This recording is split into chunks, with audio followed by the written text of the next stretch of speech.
Did you catch the live I did on Friday? I showed you this beautiful sea turtle paper that I thought would look gorgeous on the top of the piece I was painting using the metallics on. So now I'm ready to put this paper on here.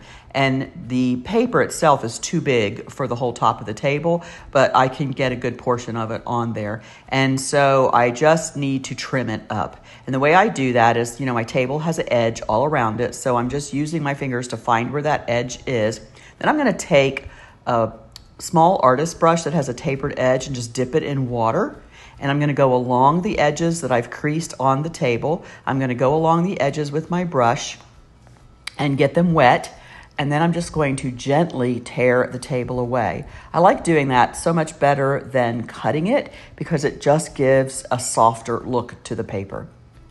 So I'm going around getting the edges off. Now I'm ready to decoupage. The tools I'm using are a roller, my Rethunk gunk, a fine mist spray bottle, and a Ziploc bag that will go over my hand. A roller, you might find that interesting. So I apply my gunk to the table, and then I have found that if I use a roller to apply the decoupage medium, which is the Rethunk gunk, to my surface, I get it on there evenly. I don't miss any spaces. I don't have it too thick in one area and too thin in another area. And I have found that it just gives me a better decoupage experience. I will make sure that I get plenty of gunk on the surface so that I have really great adhesion with my paper. I also feel like doing this helps to minimize wrinkles. Another way that I minimize wrinkles when I'm using a large piece of paper like this is I use my fine mist spray bottle and I spritz my piece of paper first, making it slightly damp. This helps to kind of pre-stretch the paper, if that makes sense, and it really does help to minimize those wrinkles. Now, this was a big piece of paper and I struggled a little bit, I'll be honest. I struggled a little bit in how I was going to start to get it on. What you can't see is how at the other end, I'm trying to put it on from the far end forward.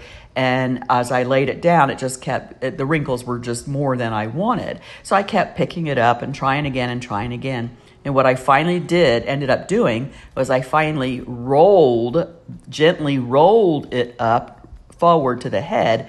And then I started, as you'll see, at the head end, and I laid it down and unrolled it, and that worked perfectly. Once I have the paper on, I slip the Ziploc bag onto my hand and I go over it, smoothing out the wrinkles, making sure it has really good contact. I use a Ziploc bag because it causes less friction on the paper. My hand, if I did this with just my hand, it would most likely rip the paper, and I don't want that to happen. So I go over it, and I was real happy getting those wrinkles out. But even if some of the wrinkles remain behind, don't worry, because as the paper dries, those wrinkles will flatten out. Now I'm going to put another coat of gunk on top of it, and I'm going to do it the same way with my roller, making sure that I get a nice, even application of the gunk. All right, I'm going to let this gunk dry.